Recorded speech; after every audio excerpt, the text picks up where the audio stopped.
Olá, seja bem-vindo, seja bem-vinda ao nosso primeiro caderno de autoconhecimento. Um caderno onde eu te trago a primeira ferramenta para você começar a assumir o controle das suas emoções. E quando nós falamos de emoção, eu sempre lembro da minha juventude. Quando eu era jovem, eu me apaixonei algumas vezes. E é curioso, porque as paixões nem sempre eram correspondidas. Paixões correspondidas são uma delícia, euforia, é muito gostoso. Mas paixões não correspondidas são muito dolorosas. E eu lembro bem que, quando jovem, sempre que uma paixão não era correspondida, eu tinha um desejo, eu tinha uma vontade. Era o desejo e a vontade de não sentir mais aquilo. E aí, no extremismo da juventude, às vezes eu pensava, eu não quero mais sentir isso, eu não quero mais me apaixonar por ninguém. E aí, é claro, eu me tornei adulto, eu estudei o cérebro humano, é isso que eu faço hoje da minha vida. E se você parar para pensar, às vezes as emoções, elas machucam de verdade. E nesses momentos, talvez você pense, poxa, eu queria não sentir, eu queria não produzir emoções dentro de mim. Só que eu sempre gosto de fazer uma ressalva a esse respeito, que é a seguinte, tenta imaginar como seria a sociedade sem as emoções. Aliás, nós não precisamos tentar imaginar. Nós podemos olhar para pessoas que têm déficits emocionais. Por exemplo, os psicopatas. Os psicopatas, é errado dizer que eles não produzem emoções, que eles não possuem emoção nenhuma. Isso não é correto. Os psicopatas, eles sentem, por exemplo, raiva e desejo perfeitamente. O que é disfuncional no cérebro do psicopata são aquilo que nós chamamos de emoções sociais, tal como a empatia e a compaixão, por exemplo. Nesse sentido, você tem um cérebro disfuncional que é incapaz de produzir certas emoções, no caso do psicopata. Imagine uma sociedade de psicopatas. Você acha que esse seria um bom mundo para se viver, um mundo bacana, um mundo legal? É interessante perceber que as emoções, elas estão na raiz das grandes coisas que nós valorizamos na vida. Por exemplo, se você hoje valoriza o fato de nós vivermos uma democracia, a democracia é erguida sobre o senso de justiça. E não haveria o desejo pela justiça se não houvesse a emoção, a indignação com as injustiças. Se você observar a arte, que faz tão parte da nossa vida, na música que você ouve, nas séries e filmes que você assiste, a arte é justamente um mecanismo de diálogo de um estímulo com as suas emoções. Se você se emociona ao ouvir uma música ou assistir um filme, por exemplo, é porque as suas emoções, na relação com a arte, são de alguma maneira estimuladas por ela. E nesse sentido, até das menores às maiores coisas, as emoções fazem parte integrante da nossa existência, da nossa realidade enquanto seres humanos. E as emoções, além disso, elas são muito prevalentes no dia a dia. Nós sabemos que o nosso cérebro é um cérebro profundamente emocional. O grande psicólogo Jonathan Haidt, um cara que certamente você vai conhecer aqui na Sociedade Neurovox em cadernos de autoconhecimento futuros, porque o Jonathan Haidt é um dos caras mais brilhantes da psicologia. Hoje ele é professor da New York University, da NYU, grande professor, um cara muito admirável, e ele tem um artigo científico, o título desse artigo é em inglês, mas se você traduzir para o português é algo como O Cachorro Emocional e o Seu Rabo Racional. É literalmente esse o título do artigo. Porque o que ele vai defender nesse estudo científico? Que as decisões humanas e os julgamentos humanos, eles são, em primeiro lugar, emocionais. É o cachorro emocional. E aí vem um rabo atrás de racionalidade. Então a racionalidade, ela é secundária. E olha, nós temos décadas de pesquisas científicas que nos mostram isso. Quem predomina na nossa vida são as emoções. As emoções, elas governam as nossas decisões em maior ou menor grau. Não existe, inclusive, decisão racional quando você tem problemas nas suas emoções. Pesquisas científicas mostram isso. Quando a pessoa tem lesões cerebrais que causam embotamento emocional, ou seja, a pessoa perde a capacidade de produzir e sentir emoções, quando isso acontece, é bastante comum a pessoa ter uma incapacidade de tomada de decisão racional. Então, por incrível que pareça, a própria racionalidade depende de elementos emocionais para que ela funcione. E nesse sentido, entender as suas emoções e possuir ferramentas para você lidar melhor com elas é essencial dentro daquilo que nós chamamos de autoconhecimento. Não existe autoconhecimento sem você ter ferramentas de gestão da sua vida emocional. Só que para entender essas ferramentas e como aplicar na sua vida, você precisa entender o que são as emoções e como elas funcionam. E eu quero aqui dar um passo a passo para você compreender as emoções e como elas funcionam. Então vamos lá. Vamos perguntar em primeiro lugar o que são as emoções. Emoções, elas são entendidas em um exemplo que eu venho dando nas minhas aulas há muito tempo, e deixa eu te dar esse exemplo aqui. Imagina que você está na praia, numa tarde de primavera. Você está lá tomando o seu drink, aquele drink que tem um chapéuzinho com uma fruta no copo. Uma delícia, comendo camarões na beira da praia, olhando uma paisagem paradisíaca e um céu azul tanto quanto o mar. E aí, uma tarde de primavera, não tão quente, mas você resolve dar um mergulho, levanta e vai até a água. Quando seus pés encostam na água, a água não está gelada, ela está agradável, refrescante, e você resolve entrar no mar de verdade. E aí você mergulha, a água bate no seu joelho, na sua cintura, no seu peito, no seu pescoço, e aí você chega lá no fundo. Só que tá tão gostoso que você resolve ir mais profundo ainda. Então você tira os seus pés da areia e vai nadando até a arrebentação. Você boia, olha o céu, olha o mar, sorri, fica muito feliz e contente com aquilo. Só que aí, boiando lá no fundo do mar, na tua visão periférica, sabe? Quando passa alguma coisa aqui na visão periférica e você percebe, e essa visão periférica é muito primitiva, então você imediatamente vira a sua cabeça. E aí você percebe que embaixo de você tem um tubarão, e ele está te circundando. Ele está circulando abaixo de você, exatamente como os tubarões fazem quando eles estão preparados para atacar uma vítima. E é muito interessante o que acontece no seu cérebro quando ele registra essa informação, o tubarão.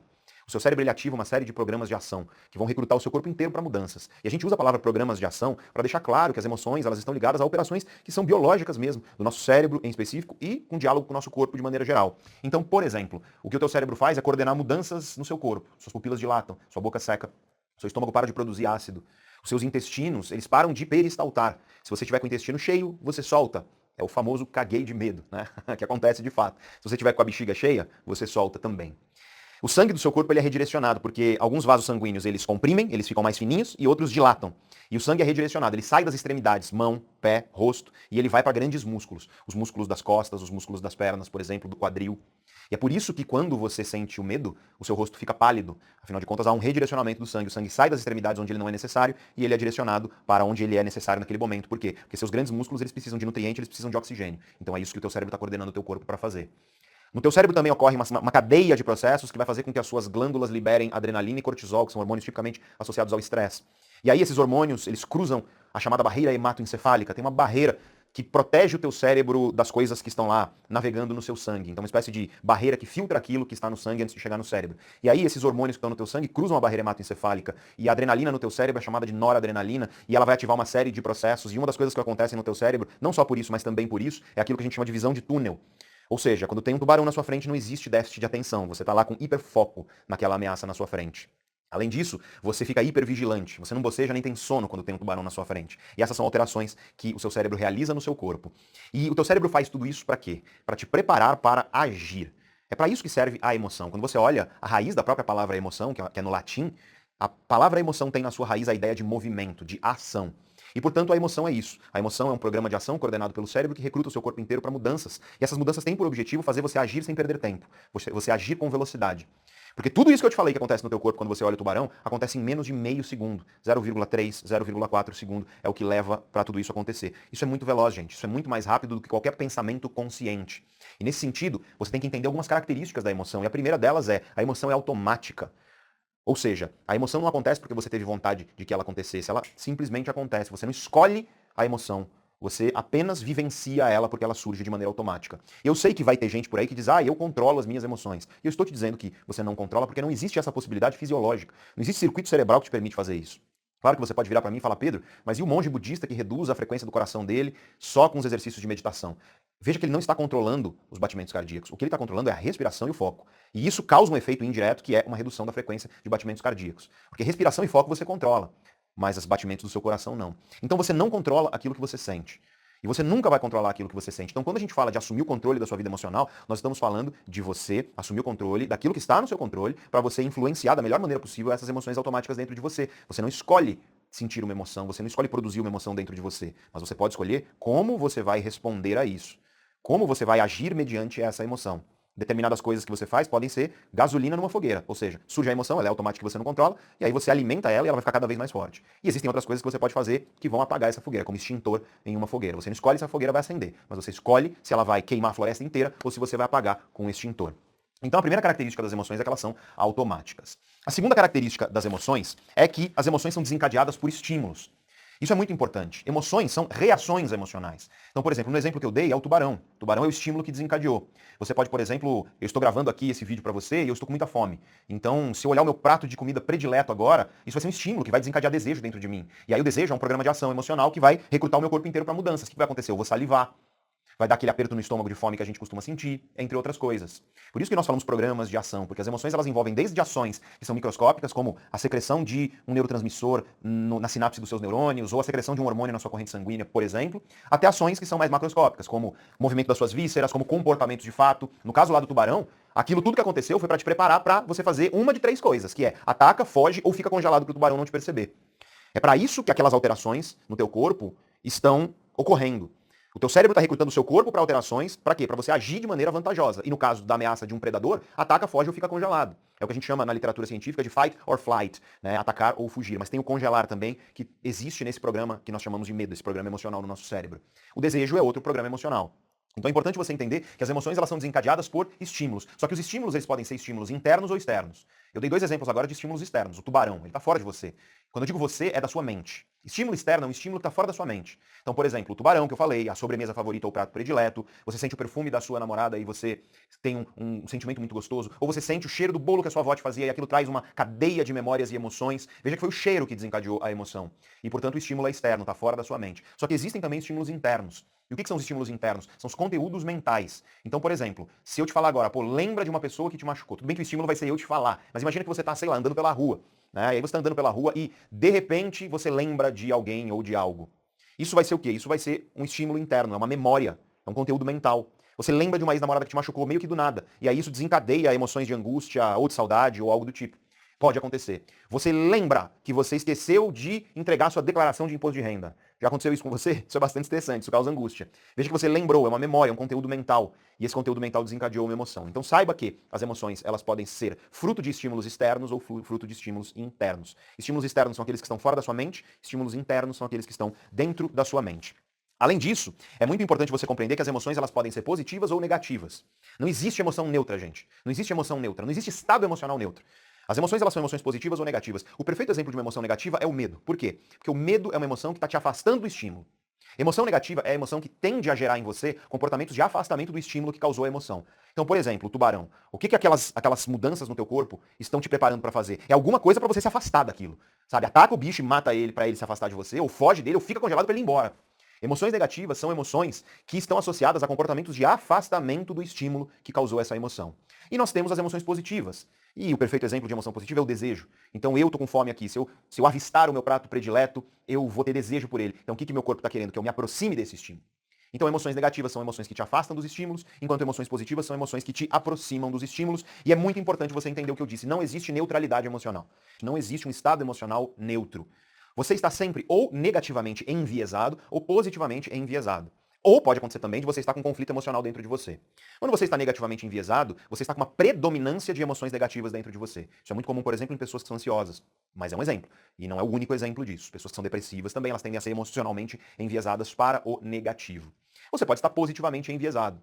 Você pode estar, portanto, com uma prevalência maior de emoções positivas dentro de você. É claro que o grau, a intensidade desse viés varia muito. Você pode estar só levemente positivamente enviesado. E aí você está bem, sabe? Quando você está tranquilo, você está se sentindo bem, tá gostoso ser quem você é, mas nada muito intenso. Ou você pode estar na euforia de uma paixão. Esses são dois exemplos de você estar positivamente enviesado, só que a intensidade é muito diferente. E você pode estar negativamente enviesado. Por exemplo, você pode estar preocupado com uma coisa que não é nada do outro mundo, mas que está ali te incomodando um pouco. Ou você pode estar vivendo o maior trauma emocional da sua vida porque você descobriu uma grande traição da pessoa que você ama e está junto com essa pessoa há 20 anos. Então, veja, nos dois casos você tem aí uma emoção negativa predominando, emoções negativas, e portanto você está negativamente enviesado, só que a diferença é a intensidade dessas emoções negativas dentro de você. Ocorre também, e é muito comum, que você esteja num conflito emocional. Então você está tanto com emoções negativas quanto positivas e elas estão brigando aí dentro de você. Então não é que você está neutro, você está em conflito. E esse conflito costuma gerar estresse e fazer com que você fique mais negativo, na verdade. Veja, por exemplo, você ama sua esposa ou seu esposo, mas você se apaixonou por uma outra pessoa. Então parte de você quer realizar esse desejo por essa outra pessoa, mas parte de você quer se manter fiel ao seu esposo e sua esposa, e isso causa um conflito gigante dentro de você, que está gerando ansiedade e fazendo com que emoções negativas prevaleçam aí dentro. Esses são os três cenários possíveis quando nós falamos a respeito das nossas emoções. E aí vem uma última característica da emoção, que essa talvez seja a mais difícil de entender, que é as emoções são inconscientes. Ou seja, as emoções elas ocorrem abaixo da linha da nossa percepção consciente. E nessa hora, sempre que eu falo isso para os meus alunos eles respondem de maneira meio incrédula. Eles dizem assim, Pedro, peraí, tudo bem, entendi até agora todas as características que você falou, mas me desculpa, se eu tenho um tubarão na minha frente, eu estou plenamente consciente de que eu estou com medo. A questão é que se você está consciente, nós já estamos falando de um outro processo que também é realizado pelo cérebro, mas é um outro processo que nós chamamos de sentimento. No original em inglês, a palavra é feeling, tanto que a gente fala de feeling of an emotion, é o sentimento de uma emoção. O sentimento é quando você percebe conscientemente uma emoção. E é aí que você dá um nome realmente para ela, pelo menos na sensação que você tem. Veja que você sente medo, claro, só que você não percebe que as suas pupilas dilataram. Você não percebe as alterações peristálticas, às vezes, que você tem. Você não percebe uma série de coisas que continuam inconscientes dentro de você.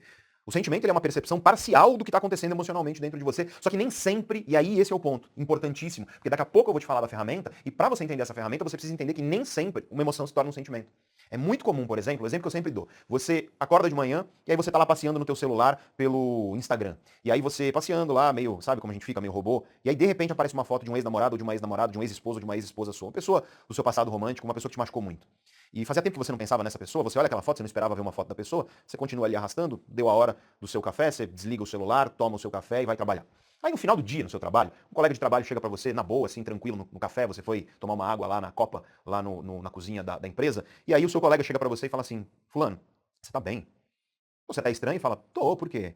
E aí o seu colega diz, olha, sei lá, desde que você chegou, eu tô notando que você tá estranho, tem uma coisa, parece que você tá meio reativo, meio fechado, meio agressivo, talvez, um pouco, meio, sabe, meio duro, meio grosseiro. Pensei que tivesse acontecido alguma coisa. E nesse momento, você começa a pensar, poxa, será? Será que tem alguma coisa dentro de mim? E aí você começa a examinar o seu dia. E aí você percebe que sim, que você passou o dia diferente, meio reativo, uma coisa ruim dentro de você, uma certa angústia que te fez ser talvez um pouco mais duro, mais agressivo com as pessoas, mais fechado, mais afastado. E aí, nesse autoexame, nessa reflexão, você percebe que o gatilho de tudo isso, o estímulo, portanto, foi justamente olhar a foto lá do seu ex, da sua ex no Instagram. Então veja, foi um estímulo, um gatilho emocional. Esse gatilho emocional desencadeou uma reação emocional dentro de você, só que não virou sentimento, porque você não percebeu. Mas alterou sua mente, o seu comportamento, o dia inteiro. E aí, quando o teu colega veio falar com você, você parou para fazer um exame, uma reflexão, e aí você concluiu, finalmente, que, opa, aquilo é um problema emocional que aconteceu comigo, uma reação emocional que eu não senti, que, portanto, não virou sentimento durante o dia inteiro, e que me fez mudar minha maneira de sentir, pensar e agir, e só agora que meu colega me falou, eu estou tomando consciência disso, e, portanto, só agora isso virou um sentimento dentro de mim. E por que nós fazemos essa distinção entre sentimento e emoção, gente? É porque, em primeiro lugar, os circuitos cerebrais que são responsáveis por emoção são diferentes dos circuitos que são responsáveis por sentimento. Então tem uma questão que é primariamente técnica. Só que em segundo lugar, é muito importante, gente, é muito, muito importante você entender que, como as emoções elas são processos inconscientes, nós muitas vezes não tomamos consciência dos processos emocionais que ocorrem dentro de nós. E aí eu quero remeter aqui a uma frase do grande pensador, o grande Jung. A frase original do Jung, eu vou até ler para vocês aqui, tá? A frase original do Jung é: quando um fato interior não se torna consciente, ele acontece exteriormente na forma de fatalidade. É isso que ele diz. Essas são as palavras literalmente do Jung, tá? Só que aí fica difícil de entender. Então, um jeito mais simples que a gente costuma traduzir essas palavras do Jung é assim: enquanto você não tornar aquilo que é inconsciente na sua vida em algo consciente, isso vai governar a sua vida e você vai chamar isso de destino, de fatalidade e por aí vai. E aí vem um problema muito grande do gerenciamento da nossa vida emocional, que é os nossos padrões emocionais, eles permanecem inconscientes dentro de nós não tomamos consciência deles, eles governam a nossa vida, distorcem a nossa realidade, fazem a gente até ter crenças distorcidas sobre a nossa realidade. Eu sempre gosto de dar o exemplo aqui das pessoas que falam que eu tenho dedo podre no amor.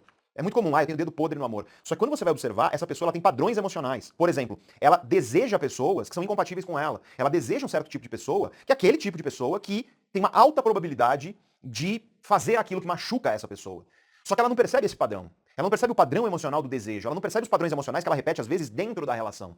Dentro da relação, a pessoa repete padrões emocionais e esses padrões vão aumentando a probabilidade de que ela se decepcione naquela relação. E aí, por não perceber todos esses padrões emocionais inconscientes, essa pessoa, ela diz o quê? É o destino, é fatalidade, eu tenho o dedo podre. Ou seja, ela tem uma crença distorcida a respeito da vida emocional dela, porque ela não tomou consciência dos padrões emocionais dentro dela. E, portanto, o nosso trabalho num processo de gestão emocional tem que ser um trabalho, em primeiro lugar, de nós tomarmos consciência das nossas emoções, para nós transformarmos as nossas emoções em sentimentos que nós sejamos capazes de compreender. Você tem que compreender as suas emoções e para isso elas precisam se tornar sentimento dentro de você, de modo a você entendê-las. E é por isso que eu trouxe no caderno de autoconhecimento de hoje, eu trouxe uma ferramenta de gestão emocional que é extremamente eficiente, ela é muito utilizada nas abordagens cognitivo-comportamentais e, portanto, é uma ferramenta bastante utilizada em abordagens científicas, de fato, para o gerenciamento das emoções. Lembre-se que a função das emoções é fazer com que a gente haja sem perder tempo. Só que o problema é justamente esse. Muitas vezes as emoções fazem você agir de uma maneira que é irracional e prejudicar a sua vida porque você não parou para refletir sobre aquela emoção antes dela dominar o teu comportamento, a tua mente, os teus pensamentos e as tuas decisões. Então vamos lá entender essa ferramenta que você tem aí nesse caderno de autoconhecimento que está nas suas mãos. O que é essa ferramenta?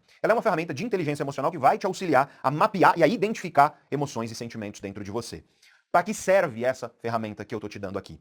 Como nós vimos, as emoções são processos inconscientes e, portanto, elas influenciam as nossas vidas sem que a gente perceba essa influência e acabam levando a nossa vida por caminhos que são caminhos muito prejudiciais para nós. Isso significa que, para você assumir o controle da sua vida emocional, você precisa mapear, nomear, sabe, dar nome aos bois mesmo para as suas emoções. Entender de fato como elas funcionam dentro de você. Tornar as tuas emoções sentimentos claros dentro de você, identificando as origens das tuas emoções. Porque se você não fizer isso, você vai continuar sendo governado por processos inconscientes e você vai chamar isso de quê? De fatalidade, de destino.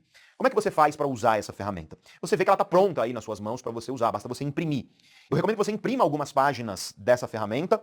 Tem gente que pode escrever no tablet, né? Tem programas no tablet que permitem você escrever em cima de arquivo PDF, ou se você preferir replicar ela num caderno, pode ser também, você faz à mão e aí você preenche, tá? Mas o que você vai fazer? É importante que você carregue essa ferramenta com você ao longo das próximas semanas. Por quê? Porque você vai precisar preencher essa ferramenta o mais próximo possível de quando você se perceber sentindo alguma coisa. E aí, o desafio que eu faço para você é o seguinte, ao longo dos próximos 7 dias, uma semana, tá? O que você vai fazer? Você vai utilizar essa ferramenta como uma espécie de diário das suas emoções e sentimentos. Sempre que você sentir alguma coisa, você vai anotar nesse diário aí, com as devidas colunas, né? Então, na primeira coluna, você vai escrever o que você está sentindo. Sabe, descreve essa sensação. O que está acontecendo no teu corpo? O que está sendo alterado na sua mente, no teu foco, nos teus pensamentos, nas tuas decisões? É isso que você vai escrever na coluna 1. Na coluna 2, eu quero que você dê um nome para essa emoção e esse sentimento. Eu sei que às vezes você vai falar, nossa, Pedro, mas eu não sei qual é o nome. Cara, dá um nome, dá uma hipótese. Eu já vou falar disso daqui a pouco porque isso é importante, mas eu quero já antecipar aqui.